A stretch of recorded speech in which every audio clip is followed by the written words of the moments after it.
నమస్తే. బాగున్నారా? నేను Sahithi, internationally certified yoga trainer and nutritionist. నేను తొందరలో క్లాసెస్ స్టార్ట్ చేస్తున్నాను. ఇంట్రెస్ట్ ఉన్నట్టయితే కింద చూపిస్తున్న నెంబర్స్‌కి మెసేజ్ లేదా కాల్ చేయొచ్చు. ఇన్‌స్టాగ్రామ్‌లో ఫాలో చేయండి. అక్కడ మెసేజ్ కూడా చేయొచ్చు. సో, టాపిక్ వచ్చేసి డైజెషన్. డైజెషన్ అనేది చాలా చాలా ఇంపార్టెంట్. ఇప్పటికి నేను మీకు చాలా సార్లు చెప్పాను కదా! Digestion, bloating, acidity, gastric troubles ఏదైనా సరే అన్నిటికి చాలా చాలా ఇంపార్టెంట్. మీకు అసిడిటీ ఇష్యూస్ ఉన్నాయనుకోండి, యూజువల్లీ 16-35 ఇయర్స్ వరకు మనకు ఇలా ఉంటుంది కాన్స్టెంట్ డైజెషన్ అనేది. 35 తర్వాత కొంచెం డైజెషన్ అనేది తగ్గడం స్టార్ట్ అవుతుందనమాట దాని పవర్. సో, మనం జాగ్రత్తగా ఉండాలి కదా! ఇంకా జాగ్రత్తగా ఉండాలి కదా! ఇప్పుడు ఏమైపోయింది, ఏజ్‌తో సంబంధం లేదు. వెరీ యంగ్ పిల్లలకు కూడా డైజెషన్ ఇబ్బందులు వస్తున్నాయి. సో, కొంచెం చూసుకోవాలి. ఫైబర్ ఫుడ్ ఎక్కువ తినండి. బయట ఫుడ్ చాలా తక్కువ చేయండి. డైజెషన్ ఇష్యూస్ ఉన్నాయంటే మాత్రం జంక్ ఎంత వీలైతే అంత తక్కువ చేసుకోండి. సరే, తినాలి అనిపించినప్పుడు వెళ్ళి తినండి.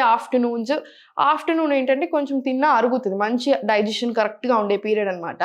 సో, ఆఫ్టర్‌నూన్ ఎళ్ళేసి కొంచెం తినేసి రండి ఓకే. బట్ ఊరికే మాత్రం అలా చేయకండి. అండ్ ఇంకొకటి ఏంటంటే ప్రాసెసింగ్ ఫుడ్ 100% నో, ఇంకా అది గుర్తుపెట్టేసుకోండి.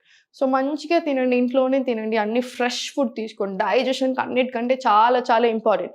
Fresher the food easier to digest. మన భగవద్గీతలో కూడా ఉంది. ఆయుర్వేదాలో కూడా ఉంది. చేసుకున్నాక ఫుడ్ 3-5 అవర్స్ తర్వాత అది స్టేల్ అయిపోతుంది. దాని నుంచి మనకేం రాదు అని.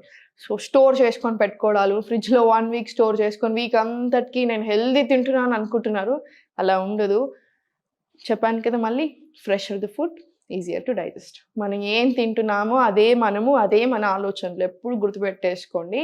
స్ట్రెస్ ఉన్నా కూడా డైజెషన్ ప్రాబ్లమ్స్ వస్తాయి. స్ట్రెస్ ఉంటే రాని ప్రాబ్లం లేదు. స్ట్రెస్ అన్నిటికీ ప్రాబ్లమ్స్ చాలా ఎక్కువ చేస్తుంది. వెయిట్ ఎక్కువ చేస్తుంది. రకరకాల హార్మోనల్ ఇష్యూస్ తీసుకొస్తుంది. డైజెషన్ ప్రాబ్లమ్స్ తీసుకొస్తుంది. డైజెషన్ ప్రాబ్లమ్స్ వస్తే ఆటోమేటికల్లీ గట్ హెల్త్ ఖరాబ్ అయిన కొద్దీ ఇంకా వందల ప్రాబ్లమ్స్ వస్తాయి. స్ట్రెస్ కంపల్సరీ తక్కువ చేసుకోండి. ఇంకా మీరు yoga one of the greatest options, God gift అని చెప్పొచ్చు. సో, యోగా చేసుకుంటే స్ట్రెస్ తక్కువ అవుతుంది మనందరికీ తెలుసు. సో, తక్కువ చేసుకోండి, ప్రాపర్ చేసుకోండి. ఇలాంటి చిన్నవి ఫాలో చేయండి. అసిడిటీ ఉంది. అసిడిటీ ఉన్నప్పుడు ఏం చేస్తారు? తినే హాఫ్ అన్ అవర్ కంటే ముందు పొట్ట మీద పడుకోండి. నీట్‌గా ఒకసారి కాసేపు ఇలా పొట్ట మీద ఇలా పడుకొని తర్వాత మీరు తినొచ్చు. తినేటప్పుడు వేడిగా తినండి. సుఖాసనాల్లో కూర్చొని తినండి. తిన్న వెంటనే వజ్రాసన. తిన్నాక హాఫ్ అన్ అవర్ వరకి బాడీ అనేది ఎక్కువ మూవ్ చేయకూడదు. హాఫ్ అన్ అవర్ తర్వాత ఒక 5 మినిట్స్ వజ్రాసన్ లేదా 5 మినిట్స్ సుఖాసన్, 10 మినిట్స్ అలా మీరు ఇంక్లూడ్ చేసుకోవచ్చు. 5-20 మినిట్స్ వరకు మీకు కూర్చోగలిగితే 20 మినిట్స్ అయినా కూర్చోవచ్చు. మనం కూర్చోలేం కాబట్టి 5 మినిట్స్ కూర్చోండి. తర్వాత కాసేపు సుఖాసనాలో కూర్చోండి. హాఫ్ అన్ అవర్ తర్వాత మీరు వాకింగ్ అనేది చేయొచ్చు. అప్పుడు చేయాలి.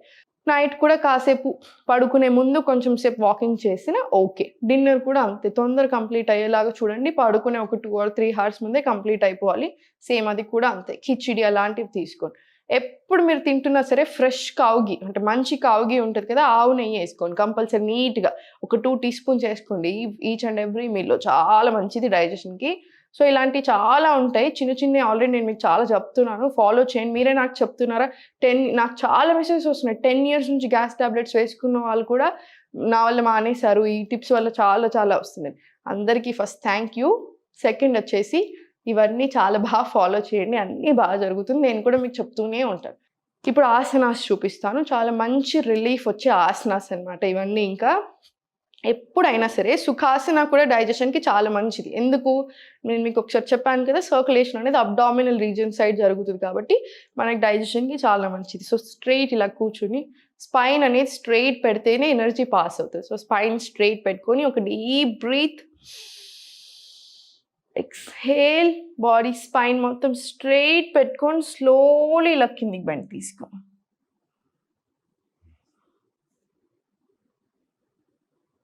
స్లోలీ మళ్ళీ పైకి. సేమ్ ఇంక ఇదే ఒక 5-10 టైమ్స్ రిపీట్ చేసుకోండి. ఇన్‌హేల్. Exhale slowly forward.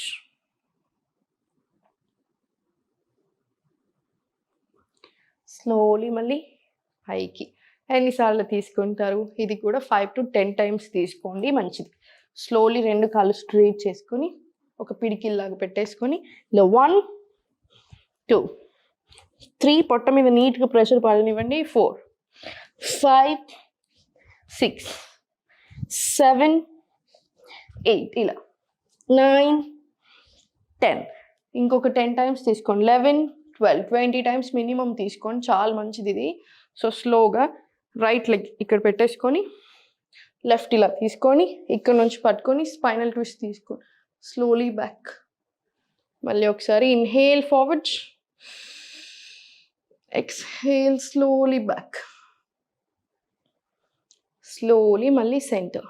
ఇది కూడా 5 to 10 రౌండ్స్ తీసుకోండి. స్లోలీ మళ్ళీ కాల్ స్ట్రైట్ చేసుకొని ఇప్పుడు ఇటు సైడ్ కూడా 10 rounds.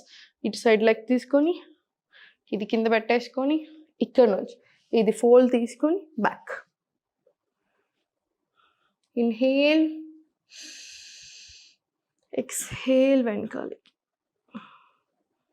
Slowly centre. Inhale centre, exhale back. మీరు ఇక్కడ తీసుకుంటున్నారు చూసారా, పొట్ట మీద చాలా మంచి ప్రెషర్ పడుతుంది.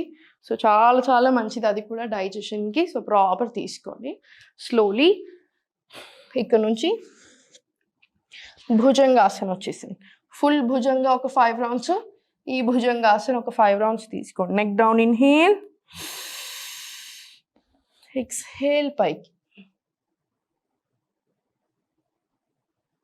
slowly repeat. Neck down, inhale, exhale slowly up. ఇది ఒక 5 to 10 రౌండ్స్ తీసుకున్న తర్వాత స్లోలీ ఇవే చేతులు స్లోలీ ఇక్కడ పెట్టుకొని స్లోలీ 1 2 3 4 5 6 ఇలా 7. ఇది ఒక 10 రౌండ్స్ తీసుకోండి మినిమం. స్లోలీ రిలాక్స్ తీసుకో. రిలాక్స్ అయ్యి స్లోలీ సైడ్కి వచ్చేసి ఫార్వర్డ్ వచ్చేసాయి. ఇలా స్లోలీ ఫార్వర్డ్ వచ్చిన తర్వాత స్లోలీ పైకి, పొట్ట మీద నీట్గా బాగా ప్రెషర్ పడనివ్వండి. ఇక్కడ స్లోలీ రిలీజ్. ఇన్హేల్, ఎక్స్హేల్ దగ్గరికి స్లోలీ పవర్ ముక్తాసన వచ్చేసాయి. ఇన్హేల్, ఎక్స్హేల్ స్లోలీ పైకి, స్లోలీ మళ్ళీ ఫార్వర్డ్. ఇది ఎన్నిసార్లు తీసుకుంటారు? ఒక 5 to 10 రౌండ్స్ తీసుకోండి. ఇది కూడా అంతే బాగా రిలాక్స్ అయ్యి స్లోలీ 2 కాళ్ళు కింద పెట్టేసుకొని చేతులు 2 సైడ్ తీసుకొని ఇన్హేల్, ఎక్స్హేల్ ఇలా లెఫ్ట్ పెట్టేసుకొని ఇక్కడ హోల్ తీసుకొని ఇటు సైడ్ చూడండి. Same inhale centre, exhale right, చూద్దాం లెఫ్ట్.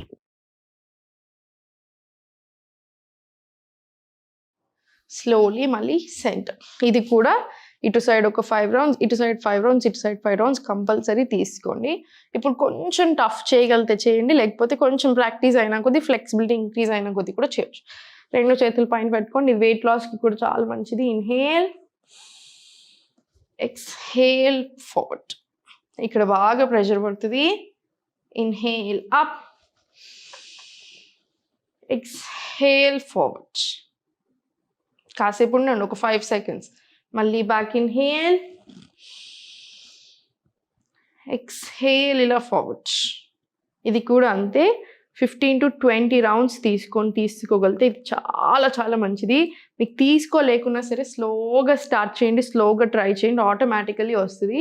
స్లోలీ లాస్ట్కి సైడ్కి తిరిగి లేచి వజ్రాసనాలు కూర్చోగలిగితే కాసేపు వజ్రాసనాలు కూర్చోండి. ఇలా వజ్రాసనాలు కూర్చొని ఒక 5 డీప్ బ్రీత్స్ తీసుకోండి.